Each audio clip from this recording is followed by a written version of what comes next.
ఒక ఊరిలో ఒక ఆమె వివాహం చేసుకుంది. బాగా వినాలి, ఇది జరిగిన సంఘటన మీకు చెబుతా ఉంది, ఎక్కడో కల్పన కథ కాదు ఇది. ఒక ఊరిలో ఒక ఆమెకి వివాహం జరిగింది, భర్త ఉన్నాడు. అయితే వారికి ఒక కుమారుడు పుట్టాడు. ఆ కుమారుడికి 1.5 సంవత్సరాల వయసు. ఆ కుమారుడికి 1.5 సంవత్సరాల వయసు అయితే ఈమె ఏం చేస్తూ ఉంది అని ఆలోచన చేస్తే తన భర్త వైపు కాకుండా మరొక పురుషుడి వైపు తిరగడం ప్రారంభించింది. వివాహం జరిగిన కొంతకాలానికి 1 సంవత్సరం తర్వాత పిల్లగాడు పుట్టాడు. సంవత్సరం అయిపోయింది అంటే 1 సంవత్సరం 2 సంవత్సరాలు మాత్రమే తన కట్టుకున్న భర్త వైపు తిరిగింది ఈమె.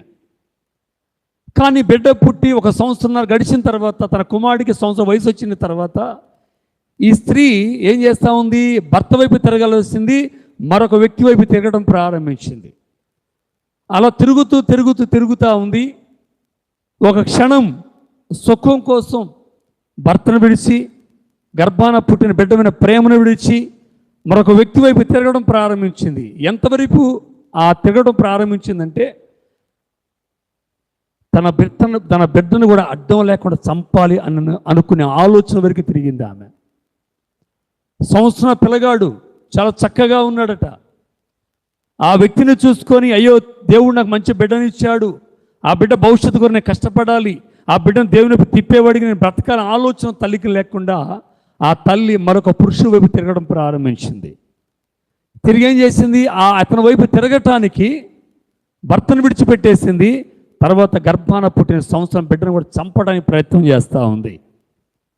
ఎన్నోసార్లు ప్రయత్నం చేసింది, పిల్లగాడు చచ్చిపోవటం లేదు. ఎన్నో రకాలుగా పాలు ఇవ్వకుండా కొంతకాలం పెట్టింది, చనిపోవటంలా. ఎంత ఏడ్చినా కూడా తన గొంతు ఎండిపోతున్న బిడ్డను చూస్తూ అలాగే చచ్చిపోతాడని చెప్పి, కానీ ఆ బిడ్డ చనిపోవటంలా. ఎవరో చూసింది. తన చూపు ఎవరికెళ్ళి ఉంది, కట్టుకున్న భర్త వైపు లేదు, తను సృజించిన దేవుని వైపు లేదు. ఎవరేమే, రక్షించబడిన స్త్రీయే, యేసు క్రీస్తు రక్తం కడగబడిన స్త్రీయే. ఈమె దేవుని వైపు తిరగకుండా మరొక పురుషుని వైపు తిరుగుతూ తన బిడ్డను చంపడానికి ప్రయత్నం చేస్తూ ఉంది. కొంతకాలం ఏం చేసింది, తన 1 సంవత్సరం బిడ్డని ఊపిరి ఆడకుండా ఏం చేసింది, ఒత్తి చంపేసింది. దేవుని సంగమా, సహోదరి సహోదరులరా, ఈమె ఎందుకు ఆ బిడ్డను చంపే స్థితికి వచ్చిందంటే ఈమె దేవుని వైపు తిరగటం మానేసి లోకం వైపు తిరగటం ప్రారంభించింది. పౌలు గారు అంటున్నాడు, మీరు సర్వశక్తిని దేవుని వైపు మీరు తిరగాలని మేము సువార్త మీకు ప్రకటిస్తున్నాము. అయితే మీరు ఏం చేస్తున్నారు, ఇతర దేవతల వైపు తిరుగుతున్నారు, ఇతర పురుషుల వైపు మీరు తిరుగుతున్నారు. ఈరోజు యేసు క్రీస్తు రక్తం కడబడ్డ మనందరం కూడా సంఘము, ఒక స్త్రీకి సంఘాన్ని పోల్చాడు. ఈ స్త్రీ ఎవరి వైపు చూడాలి, మనం వివాహం చేసుకుని రాబోతున్న క్రీస్తు వైపు మనం చూడాలి, అతని వైపు మనం తిరగాలి. మనం మన వివాహం చేసుకున్న దేవుడు సిద్ధంగా భర్తగా ఉంటే ఆ భర్త వైపే కాకుండా లోకమైన భర్త వైపు మనం చూస్తూ ఉన్నాం. హల్లెలూయా. అటు చూడటానికి, అటు ప్రయాణించడానికి ఎన్నో ఆటంకాలు వస్తుంటే ఆటంకాలు తొలగించుకొని మరి ముందుకు వెళ్ళాలని ఆలోచన మనం చేస్తూ ఉన్నాం. ఇక్కడ వారు కూడా అదే చేస్తూ ఉన్నారు. సృష్టికర్తను దేవుని వైపు తిరగకుండా అద్భుతాలు ఆశ్చర్యకారు చేసే మనుషుల వైపు వాడు తిరుగుతున్నారు. చూడండి, చాలామంది ఎక్కడెక్కడో తిరుగుతూ ఉన్నారు. లేరా సేవకులు తిరిగేవాళ్ళు, 1 వారము ఒక చర్చిలో, 5 వారాలు ఒక చర్చిలో, 9 వారాలు ఒక చర్చిలో, 7 వారాలు ఒక చర్చి. ఇప్పుడు తిరిగేవాడు చాలామంది ఉన్నారు. ఒక ఆమెకి అనారోగ్యం వచ్చింది, తగ్గటంలా సంఘాన్ని విడిచి మరొక సంఘంలో 7 వారాలు పోయి వస్తూ ఉందంట. ఎన్ని వారాలు? 7 వారాలు. తన సంఘాన్ని విడిచింది, 7 వారం మరొక సంఘానికి వెళ్ళి నిద్ర చేసి వస్తూ ఉంది. ఈరోజు దేని కొరకు? దేవుని వైపు తిరిగితే నీ రోగం పోతుంది, దేవుని వైపు తిరిగితే నీ పాపం పోతుంది, దేవుని వైపు నీ బ్రతికే మారిపోతుంది. దేవుని వైపు తిరిగితే మీ జీవితంలో దేవుడు మార్చేస్తాడు. అయితే ఇక్కడ ఏం చేస్తూ ఉన్నారు, దేవుని వైపు తిరగకుండా ఎక్కడెక్కడో మనుషుల వైపు ఈరోజు తిరగడం ప్రారంభిస్తున్నారు. హల్లెలూయా. అందుకే పౌలు గారు బాధతో చెబుతున్నాడు, అయ్యా మీరు వ్యర్థమైన వాటిని విడిచిపెట్టండి. ఎంతకాలం వ్యర్థమైన వాటి వైపు మీరు తిరుగుతారు? ఎందుకు వ్యర్థమైన వాటిపై ఎంతకాలం మీరు మనసు పెడతారు? కాబట్టి ఆకాశమును, భూమిని, సముద్రమును, వాటిలో సమస్తమును సృజించిన జీవమగల దేవుని వైపు తిరగవలెనని మీకు మేము సువార్త ప్రకటించుచున్నాము. వస్తే డోర్ క్లోజ్ చేసుకోండి. హల్లెలూయా, హల్లెలూయా. మనం ఎటు తిరగాలంట? ఎవరి వైపు తిరగాలి? మనం దేవుని వైపు తిరగాలి. ప్రెగ్నెంట్గా ఉన్న తల్లి గురించి ఏమంటారమ్మా? బిడ్డ తిరుగుతుందా అడుగుతారు లేదా? ఆ పెండము తిరిగితేనే ఆ తల్లికి క్షేమము, కడుపులో ఉన్న బిడ్డకు క్షేమం. ఈరోజు ఫ్యాన్ వేస్తే మనం ఈ ఫ్యాన్ ఏం తిరగాలి? ఒకవైపే తిరగాలి. అది ఒకవైపు తిరిగితే మంచి గాలి ఇస్తుంది. అలా కాకుండా ఇష్టానుసారంగా తిరిగితే ఫ్యాన్ ఉంటుందా? హల్లెలూయా. దాన్ని తయారు చేసినాడు ఒకవైపే తిరగమని పెట్టాడు దాన్ని. ఏదైతే తను ఒక సిస్టమ్ తయారు చేశాడో అది పాడైపోయేంత వరకు, అది అరిగిపోయేంత వరకు, తన యొక్క మరి పరిస్థితులు, తన యొక్క స్థితి కోల్పోయేంత వరకు అది ఒకవైపే తిరుగుతుంది, అందరికి గాలినది ఇస్తుంది. మనం కూడా ఒకవైపే తిరగాలి. ఫ్యాను రెక్కలు వేరువేరుగా ఉన్నప్పుడు, మోటార్ ఒకటి, రెక్కలు ఒకటి, దాని విడి ఆలడించడం అది ఒకటి, తీగలు వేరు, అవన్నీ సమకూర్చబడిన తర్వాత దాని జీవితకాలం మొత్తం ఎలా ఒకవైపే తిరుగుతుంది. అప్పుడు మంచి గాలిని ఇవ్వగలుగుతుంది. మనం కూడా యేసు క్రీస్తు రక్తంలో కడగబడిన తర్వాత మనం కూడా ఎవరైపు తిరగాలి? యేసు వైపు మాత్రమే మనము తిరుగుదుముగాక. హల్లెలూయా. ఎటువైపు తిరుగుతున్నారు ఈరోజు? భూమి తన చుట్టూ తను తిరిగితేనే ఒకరోజు అవుతుంది, అవునా? మనం కూడా ఏం చేయాలి? యేసు క్రీస్తు వైపు మన నిత్యము తిరిగేవారిగా ఉండుదుముగాక. హల్లెలూయా. ఇక్కడ చాలామంది వాళ్ళు ఏం చేస్తూ ఉన్నారు చూడండి. ఆ మాట చదవండి. ఎందుకు ఈ మాట చెప్పాడు? 12వ వచనం, 11, 12. అపోస్తుల కార్యం 14వ అధ్యాయము 12, 13 చదవండి. జన సమూహములు పౌలు చేసిన దాన్ని చూసి లుకియానీలో భాషలో దేవతలు మనుష్య కుమారును తాల్చి మన యొద్దకు దిగియొచ్చి ఉన్నారని కేకలు వేసి బర్నబాకు, ద్రుపది అనియు పౌలు ముఖ్య ప్రసంగి అయినందున అతనికి హెర్మే అనియు పేరు పెట్టిరి. పట్టణమునకు ఎదురుగా ఉన్న ద్రౌపది యొక్క పూజారి ఎడ్లను, పూదండలను ద్వారముల యొద్దకు తీసుకొని వచ్చి జన సమూహముతో కలిసి బలి అర్పింపాలని ఉండెను. హల్లెలూయా. వీరెవరికి? పౌలుకి బలి అర్పించాలని, బర్నబాకు బలి అర్పించాలని, వీరు దేవుని దూతలు, వీళ్ళు మానవ రూపంలో ఉన్నారని చెప్పి మనుషుల వైపు వాళ్ళు తిరిగి మనుషులకు పూజ చేయాలని వాళ్ళు ఆలోచన చేస్తూ ఉన్నారు. దేవుని సంగమా సహోదరి సరురా, మనం కూడా ఈ రోజులు ఏం చేస్తా ఉన్నాం? మనుషులు పూజించేవాళ్ళు ఉన్నారు, మనుషుల్ని ఆరాధించేవాళ్ళు ఉన్నారు, మనుషుల మీద ఆధారపడేవాడు చాలామంది ఉన్నారు. అయితే మనుషులు మనం తిరగటానికి వీలు లేనే లేదు. మనుషుడు ఎంత గొప్ప కార్యాలు చేసినా, ఎంత గొప్ప సహాయం నీకు చేసినా కూడా వారిని దేవునితో సమానంగా మనం ఎంచకూడదు. మరొక మాట రాయబడి ఉంది. దేవుని వైపు తిరగటం వల్ల మనకొచ్చే ఫలితం ఏమిటి? అపోస్తుల కార్యము 26వ అధ్యాయము 20వ వచనాన్ని మనం చదువుకుందాం.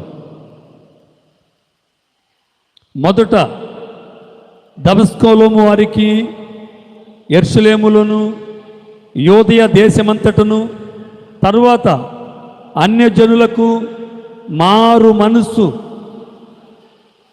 మనస్సు పొంది దేవుని తట్టు తిరిగి మారు మనసు తగిన క్రియలు చేయవలని ప్రకటించుచుంటిమి. హల్లెలూయా. మనం మారు మనసు పొందాలి. ఎందుకు? దేవుని వైపు మనం తిరిగిన తర్వాత మారు మనసు మనం పొందాలి. ఈరోజు మారు మనసు మనకుందా? చెప్పండి, ఉందేమో? హల్లెలూయా, హల్లెలూయా. మారు మనసు మనకు లేదు. ఉందా? ధైర్యంగా చెప్పగలరా మారు మనసు మనకుందని? మనస్సు మారడం అంటే పరిపూర్ణంగా మార్పు చెందాలి, అన్ని విషయాల్లో మార్పు చెందాలి, తను తగ్గించుకోవాలి. వెస్టేజ్లు మన దగ్గర ఉండకూడదు, వెస్టేజ్ మన దగ్గర ఉండకూడదు. మొన్న మా అమ్మకి ఆరోగ్యం బాగాల, వినండి, ఆరోగ్యం బాగపోతే ఇంట్లో పడుకుంది. అమ్మ ఇంట్లోకి రమ్మా అని పిలిచా. ఆహా నేను రాను అంది. కూలర్ దగ్గర పడుకో వచ్చి చల్లగా ఉంటుంది బాగుంటుంది అని చెప్పా. ఆహా నేను రాను అని అంది. రానని చెప్పింది. ఆ తర్వాత నేను చెప్పానంటే సరే కూలర్ని తెరచి పెడతానమ్మన్నా, నీ కూలర్ నాకెందుకైనా నాకు వద్దు అంది. సరే అన్నాను. మళ్ళీ ఒక రోజు పోయి కూర్చొని అర్ధగంట మాట్లాడా, వాక్యం చెప్పా, పద్ధతులు చెప్పా, ముసలితనం వచ్చిందర ఎలా ఉండాలన్నీ బోధించా.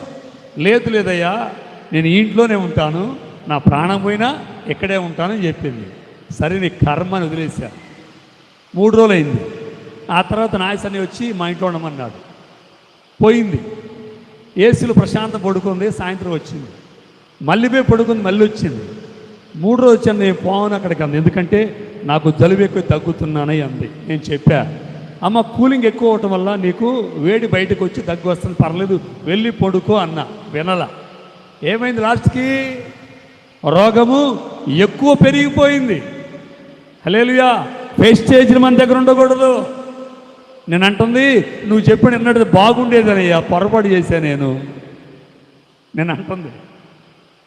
వెస్టేజ్ ఎందుకు పోవాల దగ్గరికి, నేను ఎందుకు వీళ్ళ దగ్గరికి పోవాలా అని తగ్గింపు లేదు. అంటే మనస్సు మారలేదు. యేసు క్రీస్తు రక్తంలో కడగబడిన తర్వాత నీ డిగ్రీ పక్కన పెట్టాలి, నీ క్వాలిఫికేషన్ పక్కన పెట్టాలి, నీకున్న అధికారాన్ని పక్కన పెట్టాలి. అందుకే అంటున్నాడు, వారు మారుమనసు పొంది దేవుని తట్టు తిరిగి మారుమనసు తగిన క్రియలు చేయవాలని ప్రకటించుతున్నాను. నేను మారుమనసు పొందానయ్యా నువ్వు చెబితే సరిపోదు, నీ క్రియలు కనపడాలి. నువ్వు మనస్సు మారిందని నీ నోటితో నువ్వు చెబితే కాదు, నీలో క్రియలను బట్టి ఎదుటోడు చెప్పాలా. అమ్మాయి మన బాప్తిసం తీసుకుంది, మనస్సు మనదింది.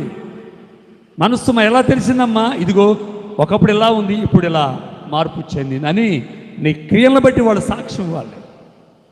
మనకేమో ఫెస్టేజ్ని పోగొట్టుకో, మనం తగ్గింపు స్వభావం మనకు ఉండదు. అందుకే మారుమనసు తగిన క్రియలు లేఖనం సెలవిస్తూ ఉంది. అందుకే ఏమంటున్నాడు? మీకు ప్రకటిస్తున్నాను వాక్యాన్ని. అక్కడ చెప్పాడు, మీరు భూమిని ఆకాశాన్ని సర్వశక్తి దేవుని మీరు తిరగాలని సువార్త ప్రకటిస్తున్నాను. ఎక్కడేమన్నాడు? మీరు మారుమనసు తగిన ఫలాలు ఫలించాలని మీకు నేను సువార్త ప్రకటిస్తున్నాను. ఫలిస్తున్నామా? మారుమనసు తగిన ఫలాలు మళ్ళా ఉన్నాయా తల్లి? ఆలోచన చేయాలి. దేవుని సంగమా, సహోదరి సహోదరులరా, బెస్సి విన్న వాక్యాన్ని మారుమనసు తగిన ఫలాలు మీ ఇద్దరిలో ఉన్నాయా? చెప్పగలరా? లేసి ధైర్యముగా రక్షించబడ్డారు, బాప్తిసం తీసుకున్నారు, మారు మనసు తగిన ఫలాలు నాలో మొదలయ్యాయి అని చెప్పగలరా? కూర్చున్న రాజేంద్ర, అదస్తా, ఉష్మ చెప్పగలగాలి. అయితే మరి సునీత గారు ఒప్పుకున్నారు, స్టార్టింగ్లో ఒప్పుకున్నారు. నిజమేనయ్యా, అలాంటి పరిస్థితులు మాలో కనపడటం లేదు. మీరు చెప్పగలరా ధైర్యంగా? దేవుని సంగమా, సహోదరి సహోదరులరా, మనం ఎలా ఉండాలి అంటే మారుమనసు పొంది దేవుని తట్టు తిరిగి మారు మనసు తగిన క్రియలు మనం కలిగి ఉండాలి. ఆ క్రియలు లేకపోతే మనలో ఎలాంటి ఫలింపు అనేది రాదు. ఎప్పుడు వస్తాయి? అది పరిపూర్ణంగా దేవుని తట్టును పరిపూర్ణంగా తిరిగితే ఆటోమేటిక్ నీలో క్రియలు ప్రారంభం వస్తాయి. మనం చేస్తాం, పరిపూర్ణంగా తిరగం. పౌలు గారు కనుక ఏమంటాడు? నేను చచ్చిపోవడానికి సిద్ధంగా ఉన్నానని అంటాడు. మనకుందా ఆ తెగింపు? మరొక మాట చదవండి, 3వ అధ్యాయం. ఎందుకు తిరగాలంటే మారుమనసు పొందడానికి తిరగాలి. ఆ తర్వాత ఎందుకు దేవుని తట్టు మనం తిరగాలి అంటే అపోస్తల కార్యం 3వ అధ్యాయం 20వ వచనాన్ని మనం చదువుకుందాం. 3:20 చదువుమా. మీ కొరకు నియమించిన క్రీస్తు యేసును ఆయన పంపునట్లు మీ పాపములు తుడిచివేయబడు నిమిత్తము మారు మనస్సు పొంది తిరుగుడి.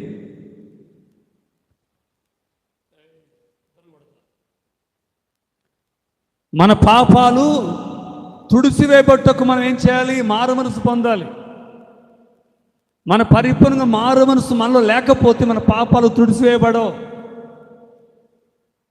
ఈరోజు రక్షించబడ్డానని మనం అనుకుంటున్నాం, కానీ రక్షణ ఎప్పుడు వస్తుంది? పాప క్షమాపణ జరిగితేనే రక్షణ.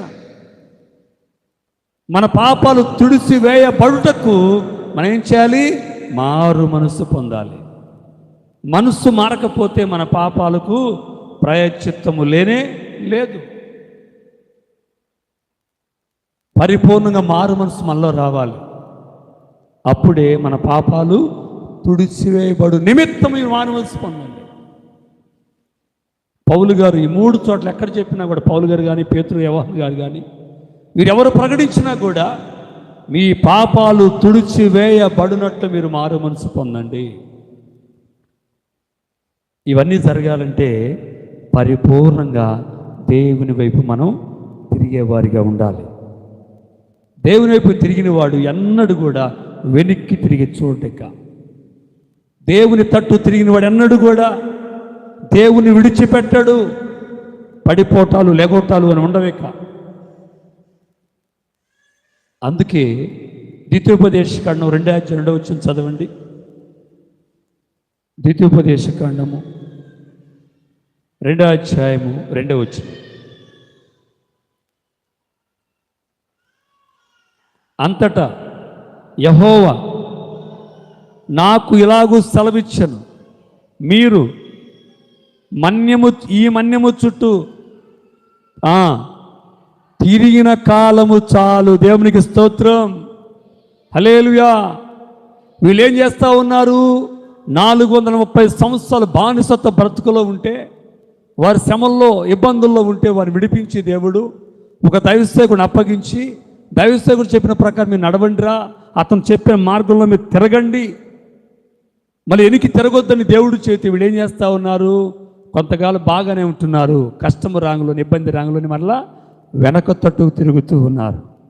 వారి బ్రతుకంతా ఆ మన్యములో తిరగడం మన్యములో తిరుగుతూ ఉన్నారు. తిరిగి తిరిగి తిరిగి తిరిగి అక్కడే తిరుగుతున్నారు, కానీ పాలు తెల ప్రవహించే దేశం వాళ్ళు వెళ్ళలేకపోతూ ఉన్నారు. కారణం ఏమిటంటే వారు దేవుని తట్టు తిరిగామని చెబుతున్నాము, కానీ మనస్సు మాత్రం వారిది మారలేదు. ఎన్ని సంవత్సరాలు తిరిగారు? 40 సంవత్సరాలు ఆ మన్యం చుట్టూ తిరుగుతూ తిరుగుతూ అక్కడే ఉండిపోయారు, కానీ వారు వెళ్ళవలసిన మార్గంలోకి వాళ్ళు వెళ్ళలేకపోయారు. సరైన మార్గంలో వాళ్ళు ఉండలేకపోయారు. ఏమిటి అని ఆలోచన చేస్తే వారిలో మారు మనసు లేదు. దేవుని మాట విని వస్తున్నారు, కానీ మనస్సు మారలేదు. మరలా విడిచిపెట్టి వచ్చిన వాటి వైపే వారి మనసు అంతా లాగుతూ ఉంది. తిరిగి తిరిగి తిరిగి ఆ మన్యం చుట్టూ తిరుగుతున్నారు. మనం కూడా మారు మనసు అని తిరుగుతున్నాము, కానీ మారు తగిన ఫలాలు లేవు. ఎప్పుడు రక్షణ మారు మనసు దీంట్లోనే ఉంటున్నాం. మనం ఆత్మీయతలో మనం ఎదగటం లేదు.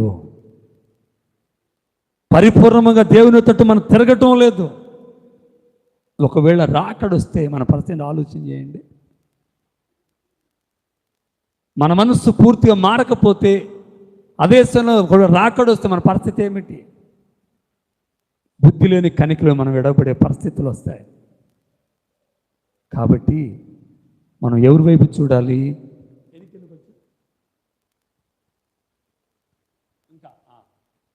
మనం ఎవరి తట్టు తిరగాలంట? దేవుని వైపు తిరగాలి. తిరిగి ఏం చేయాలి? మారు మనసు పొందాలి. ఆ తర్వాత మారు మనసు తగిన ఫలాలు ఫలించాలి. ఇక్కడ వీళ్ళ పరిస్థితి ఏమిటంటే దేవునికే ఇసుకొచ్చేసింది. వీరిని బట్టి దేవునికే ఇసుకొచ్చేసింది. 40 సంవత్సరాలు తిరిగి తిరిగి తిరిగి ఆ మన్యం చుట్టూ తిరిగిన కాడే తిరుగుతున్నారు, కానీ దేవునితోటి పరిపూర్ణ వారు తిరగలేకపోయారు. పాలు తేనెలు ప్రవహించే మార్గం వైపు వాళ్ళు స్థిరముగా నిలబడలేకపోయారు. వాళ్ళు స్థిరముగా వాటి వైపు తిరగలేకపోయారు వీళ్ళు. అందుకంటున్నాడు, మీరు మన్యము చుట్టూ తిరిగిన కాలం చాలు, దిక్కులు మార్చండి. ఏడుగరమన్నాడు, ఉత్తరం తట్టు తిరగండి. ఇక మీరు తిరిగి తిరిగి అక్కడే మన్యం చుట్టూ తిరుగుతుంది మీ బ్రతకంతా. మనం కూడా మారు మనసు ఫలాల వైపు మనం తిరగటంలా. మన క్రియలో మార్పు లేదు, మన ఆలోచనలో మార్పు లేదు, మన అలవాట్లో మార్పు లేదు, మన మాటల్లో మార్పు లేదు, మన చూపుల్లో మార్పు లేదు, సర్వక్రియలో మనకు మార్పు లేదు. లోకం తట్టు, మనుషుల తట్టు, మన ఇష్టాల చుట్టూ మనం తిరుగుతున్నాం, కానీ పరిపూర్ణంగా దేవుని తట్టు మనం తిరగలేకపోతున్నాం. పరిపూర్ణంగా తిరగడం ఏంటి తెలుసా? రూతు తెలుసుగా, పరిపూర్ణంగా తిరిగింది. పరిపూర్ణంగా దేవుని తట్టే తిరిగింది ఆమె. అందుకే అద్భుత ఆశీర్వాదాలు పొందుకుంది. దేవుని ద్వారా యేసుక్రీస్తు సాదృశ్యమైన బోయజు నోటి ద్వారా సాక్ష్యాన్ని పొందుకుందామె. మునుపటి ప్రవర్తన కంటే ఇప్పుడు ప్రవర్తన అద్భుతంగా ఉందనేది. అంటే మనస్సు మారు తగిన ఫలాలు, క్రియలు, రూతులు కనపడ్డాయి బోయజ్కి. మన సంఘ కాపుని కనపడుతున్నాయా? నీ భర్త కనపడుతున్నాయా? నీ భర్త నీకు కనపడుతున్నా? ఆలోచించి. పరిపూర్ణంగా దేవుని తట్టు తిరిగింది రూతు. సర్వాన్ని విడిచిపెట్టేసింది, సర్వస్వాన్ని విడిచిపెట్టేసింది. తనకిష్టాలను, తన కోరికలను, తనకున్న అలవాట్లు సమస్తాన్ని విడిచి దేవుని తట్టు ఆమె తిరిగింది. ఇందా చెబుతున్నాడు కదా, మీరు మొత్తం ఏం చేయాలి? సమస్తాన్ని విడిచిపెట్టి భూమిని ఆకాశాన్ని సృజించిన సర్వశక్తి దేవుని మీరు తిరుగుడి అనే వాక్యం సెలవిస్తూ ఉంది. మనం కూడా సమస్తాన్ని విడిచిపెట్టి దేవుని తట్టు మనం తిరగాలి. తిరుగుతున్నాం, ఆలోచన చేయండి. తిరుగుతున్నాం, మారుమనసు అనే ఆ పద్ధతుల్లో తిరుగుతున్నాం, కానీ క్రియలు మనలో రావటం లేదు. ఇశ్రాయేలు 40 సంవత్సరాలు అరణ్యంలో తిరిగారు. వాళ్ళు తిరిగి తిరిగి తిరిగి తిరిగి తిరిగి లాస్ట్కి ఏం చేశారు? కష్టాలను మళ్ళీ వెనక తట్టుబడి తిరగడం ప్రారంభించారు. ఒకటి రేపు మన పరిస్థితి అలా అయితే ఆలోచన చేసుకోండి. వాక్యాన్ని ముగిస్తూ ప్రేమతో మీతో చెబుతున్నాను, మనం ఎవరి వైపు చూడాలి? దేవుని వైపు తిరగాలి. తిరిగి మారుమనసు పొందాలి. ఎందుకు మారుమనసు పొందాలి? నీ పాపాలు తుడిచివేయబడాలి అంటే మారుమనసు పొందండి. అప్పుడు మీలో ఫలాలు ఆటోమేటిక్గా అవే మొలకెత్తుతూ ఉంటాయి. మొక్కేసా చేలో రాజేంద్ర పొలం వేస్తూ ఉన్నాడు. ఏం చేస్తాడు? పొలాన్ని దున్నుతాడు, గడ్డలను మెత్తన చేస్తాడు. ఇంకా తర్వాత ఏం చేస్తాడు? అడ్డు వచ్చిన పొలం చెత్తను మొత్తం వేరేస్తాడు. వేరేసి శ్రేష్టమైన విత్తనాలు విత్తుతాడు. ఎప్పుడైతే విత్తనం విత్తాడో ఆ విత్తనానికి చుట్టూ ఏది అడ్డం లేకుండా పరిపూర్ణంగా శుభ్రం చేసి విత్తినప్పుడు ఒకరోజు ఆ ఫలానికి తగిన ప్రతిఫలాన్ని ఏం చేస్తాడు? రాజు అనుభవిస్తాడు. ఆ ఫలాలు కోస్తాడు, మొదలుగా ఆ ఫలాన్ని చూస్తాడు. దేవుడు కూడా వాక్యముతో, వాక్యం విత్తనాలు మన హృదయమైన పొలంలో దేవుడిని నాటుతున్నాడు. తల్లి, నువ్వేం చేయాలి? అది ఫలించాలంటే ఆ విత్తనానికి ఆటంకం లేకుండా ఫలింపుకు ఆపుతున్న చెత్త చెదర మనలోంచి వాడిని తీసివేసుకొని శుభ్రం చేసుకోవాలి. ఏంటి చెత్త? దేవుడు నచ్చని చెత్త, నీ ఇష్టాలే చెత్త, నీ కోరికలే చెత్త. వాటి మొత్తం తీసేసుకుంటే అదే పరిపూర్ణమైన మారు మనసు. ఆ మారు మనస్సును ఎప్పుడో తీరులో కలుగుతుందో నీ పాపాలు మొత్తం తుడిచివేయబడతాయి. అప్పుడే మనలో నూతన క్రియలు ప్రారంభమవుతాయి. ఈరోజు ఇంకా మారు మనసు తగిన ఫలాలు నీలో రావటం లేదు అంటే ఇంకా నీ పాపాలు తుడిచివేయబడలేదు. పాపాలు తుడిచివేయబడితే ఆటోమేటిక్ నీలో నుంచి నూతనమైన ఆత్మీయ ఫలాలు, ఆత్మ ఫలాలు బయటికి మొలకెత్తుతూ ఉంటాయి. అవి రావటం లేదంటే వాక్య విత్తనాలు నీలో వేయటం జరుగుతుంది, కానీ ఆ విత్తనాలు రావటానికి నీలో ఉన్న క్రియలు అణిచివేస్తూ ఉన్నాయి. వాటిని నీలో ఉన్న ఇష్టాలు, కోరికలు, అలవాట్లు వాడిని అడిచివేస్తూ ఉన్నాయి. అందుకే అవి పైకి రాలేకపోతున్నాయి. అవి పైకి రావాలంటే పరిపూర్ణంగా మారు మనసు నీలో కలగాలి. అప్పుడే ఫలాలు నీలో నుంచి వస్తాయి. హల్లెలూయా, హల్లెలూయా అంటున్నాడు. మన్యము చుట్టూ తిరిగితిమి, అంతటి యెహోవా నాకు ఎలాగో సెలవిచ్చాను, మీరు ఈ మన్యము చుట్టూ తిరిగిన కాలం చాలు. ఈరోజు ఈ వాక్యంలో నీవు నేను కూడా ఎంతకాలం దేని వైపు నువ్వు తిరిగావో అది చాలు. ఆపేసేయండి. నీ ఇష్టాల వైపు, నీ కోరికల వైపు, నీ అలవాట్ల వైపు, నీ పద్ధతులు, నీ ఆచారాల వైపు నువ్వు తిరిగావేమో సమస్తాన్ని ఈ రోజు నుంచి ఆపివేసి ఇకనైనా పరిపూర్ణముగా దేవుని తట్టును తిరుగు. దేవుని తట్టును తిరిగితే నీ పాపలు మొత్తం కూడా తుడిసివేయబడతాయి. అప్పుడు నీలో ఆత్మఫలాలు ఆటోమేటిక్గా నీలో ఫలిస్తుంటాయి. అట్టి కృప దేవుడు మనందరికీ దయచేయునుగాక. ఆమేన్. తల వంచండి, ప్రార్థన చేసుకుందాం. విన్న వాక్యాన్ని బట్టి చిన్న ప్రార్థన చేసుకుని ఆ తర్వాత కొన్ని అంశాల కొరకు మనం ప్రార్థన చేద్దాం. అందరూ తల వంచి విన్న వాక్యాన్ని బట్టి కొద్ది నిమిషాలు ప్రార్థన చేస్తాం. Thank you for watching this video. Subscribe our channel Jesus Blessing Ministry to watch more videos.